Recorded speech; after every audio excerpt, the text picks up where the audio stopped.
Hi friends, maxi top oda fleet measurement calculation தான் இப்ப நம்ம பார்க்க போறோம். So bottom part வந்து பாத்தீங்கன்னா நம்ம லைனிங் ஓட hip measurement 10.5 measurement வருது. Main fabric வந்து பாத்தீங்கன்னா one side க்கு 34 வருது. So stitchக்கு வந்து 1 inch first நம்ம மைனஸ் பண்ணிக்கணும். So lining மைனஸ் பண்ணோம்னா 9.5 வருது. Main fabric மைனஸ் பண்ணோம்னா 33 வருது. அப்புறம் main fabric minus lining fabric கொடுத்தோம் நம்ம. So 33 minus 9.5 கொடுத்தோம் அப்படினா 23.5 வருது நமக்கு. So லைனிங்ல வந்து நமக்கு 9.5 divided by 9 fleet நம்ம கொடுத்துருக்கோம். So fleet உங்களுக்கு எவ்வளவு வேணுமோ அந்த அளவுக்கு நம்ம டிவைட் பண்ணிக்கலாம். For example 9 fleet வேணும் அப்படினா 9 போட்டுக்கலாம். 10 வேணா 10 போட்டுக்கலாம் நம்ம. சோ எவ்வளவு ஃப்ளீட் வேணுமோ அதான் நமக்கு டிவிஷன் நம்பர் வரும் நமக்கு. சோ 23 மேல நம்ம எதெல்லாம் டிவைட் பண்றோமோ அதே மாதிரி தான் கீழே வரும். 23.5 divided by 9. சோ 9 டிவைட் பண்ணோம்னா 2.5.1 வருது மெயின் ஃபேப்ரிக். லைனிங் வந்து பாத்தீங்கன்னா 1.1 வருது நமக்கு. சோ நம்ம இத வந்து எப்படி மார்க் பண்ணனும்னு பார்க்கலாம். சோ இப்போ மேக்ஸி டாப் வந்து பாத்தீங்கன்னா 1 பார்ட்டுக்கு தான் வந்து நம்ம இப்ப அந்த கால்குலேஷனை மார்க் பண்ண போறோம் ஃப்ளீட்டோடது. ஃபர்ஸ்ட் நம்ம 1 இன்ச்சுக்கு வந்து ஸ்டிட்ச் மார்க்கிங்.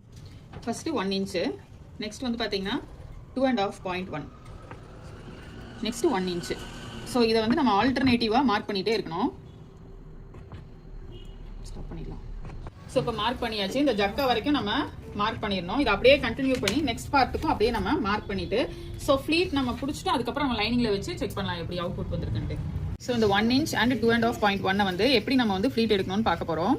ஸோ இதை வந்து இந்த பாயிண்ட் இருக்கு இல்லையா, இந்த பாயிண்ட்டை வந்து ஸோ இந்த பாயிண்ட் இதுக்கிட்ட மேட்ச் ஆகணும். ஸோ செகண்ட் பாயிண்ட் வந்து இந்த ஃபோல்டு வந்து இதில் வந்து மேட்ச் ஆகிடணும்.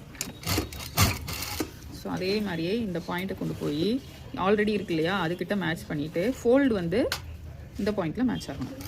ஸோ 2.5 வந்து 2 ஃபோல்டாக வருது நம்மளுக்கு. இது அப்படியே 2 ஃபோல்டாக கொடுத்து இந்த ஃபஸ்ட் பாயிண்டில் இந்த 2.5 பாயிண்ட்டும் 1 inch வந்து இந்த ஃபோல்டு மேலே வர மாதிரி நம்ம கண்டினியூவாக ஸ்டிச் பண்ணிக்கலாம். ஸோ இந்த லைனிங்கும் இந்த மெயின் ஃபேப்ரிக்கும் நம்மளுக்கு ஈவனாக இப்போ மேட்ச் ஆயிடுச்சு. ஸோ இந்த மாதிரி யூனிக்கான டிப்ஸ் வேணா நம்ம பேஜை ஃபாலோ பண்ணிக்கோங்க. Be happy. டவுட் இருந்தால் ஃப்ளீட்னு கமெண்ட் பண்ணுங்கள். தேங்க்யூ.